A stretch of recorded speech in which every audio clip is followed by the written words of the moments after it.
Chapter 7. The therapy room was a small, narrow rectangle, as bare as a prison cell, or bare. The window was closed and barred. A bright pink box of tissues on the small table struck as a discordantly cheerful note. Presumably, it was placed there by Indira. I couldn't imagine Christian offering tissues to his patients. I sat on one of two battered, faded armchairs. The minutes passed. No sign of Alicia. Perhaps she wasn't coming. Perhaps she had refused to meet me. She would be perfectly within her rights. Impatient, anxious, nervous, I abandoned sitting and jumped up and walked to the window. I peered out between the bars. The courtyard was 3 stories below me, the size of a tennis court. It was surrounded by tall, red brick walls that were too high to climb, though doubtless some had tried. Patients were herded outside for 30 minutes of fresh air every afternoon, whether they wanted it or not, and in this freezing weather I didn't blame them for resisting. Some stood alone, muttering to themselves, or they paced back and forth, like restless zombies going nowhere. Others huddled in groups, talking, smoking, arguing. Voices and shouts and strange, excitable laughter floated up to me. I couldn't see Alicia at first. Then I located her. She was standing alone at the far end of the courtyard by the wall, perfectly still, like a statue. Yuri walked across the courtyard toward her. He spoke to the nurse standing a few feet away. The nurse nodded. Yuri went up to Alicia cautiously, slowly, as you might approach an unpredictable animal. I had asked him not to go into too much detail, merely to tell Alicia a new psychotherapist at the unit would like to meet her. I requested he phrase it as a request, not a demand. Alicia stood still as he spoke to her, but she neither nodded nor shook her head, nor gave any indication of having heard it. After a brief pause, Yuri turned and walked off. Well, that's it, I thought. She won't come. Fuck it. I should have known. The whole thing has been a waste of time. Then, to my surprise, Alicia took a step forward, faltering a little. She shuffled after Yuri across the courtyard until they disappeared from view under my window. So she was coming. I tried to contain my nerves and prepare myself. I tried to silence the negative voice in my head, my father's voice, telling me I wasn't up to the job. I was useless, a fraud. Shut up. I thought, shut up, shut up. A couple of minutes later, there was a knock at the door. Come in. The door opened. Alicia was standing with Yuri in the corridor. I looked at her, but she didn't look at me. Her gaze remained downcast. Yuri gave me a proud smile. She's here. Yes, I can see that. Hello, Alicia. She didn't respond. Won't you come in? Yuri leaned forward as if to nudge her, but he didn't actually touch her. Instead, he whispered, Go on, honey. Go in and take a seat. Alicia hesitated. She glanced at him, then made a decision. She walked into the room, slightly unsteadily. She sat on a chair, silent as a cat, her trembling hand in her lap.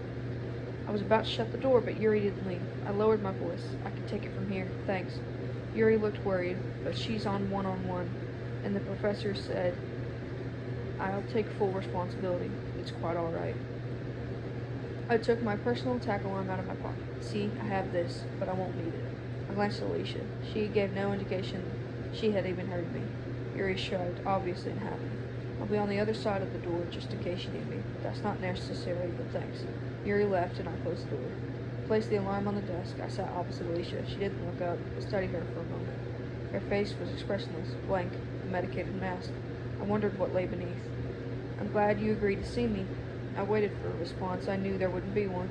I have the advantage of knowing more about you than you do about me. Your reputation precedes you. Your reputation as a painter, I mean. I'm a fan of your work. No reaction. I shifted in my seat slightly. I asked Professor Diomedes if we might talk, and he kindly arranged this meeting. Thank you for agreeing to it. I hesitated, hoping for an acknowledgement of some kind. A blink, a nod, a frown. Nothing came. I tried to guess what she was thinking. Perhaps she was too drugged up to think of anything at all. I thought of my old therapist, Ruth. What she would do. She used to say we are made up of different parts, some good, some bad, and that a healthy mind can tolerate this ambivalence and juggle both good and bad at the same time. Mental illness is precisely about a lack of this kind of integration. We end up losing contact with the unacceptable parts of ourselves.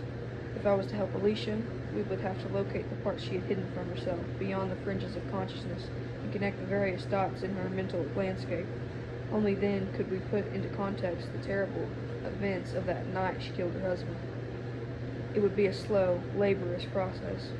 Normally, when beginning with a patient, there is no sense of urgency, no predetermined therapeutic agenda. Normally, we start with many months of talking. In an ideal world, Alicia would tell me about herself, her life, her childhood. I would listen, slowly building up a picture until it was complete enough for me to make accurate, helpful interpretations. In this case, there would be no talking, no listening. The information I needed would have to be gathered through nonverbal cues, such as my countertransference, the feelings Alicia engendered in me during the sessions, and whatever information I could gather from other sources.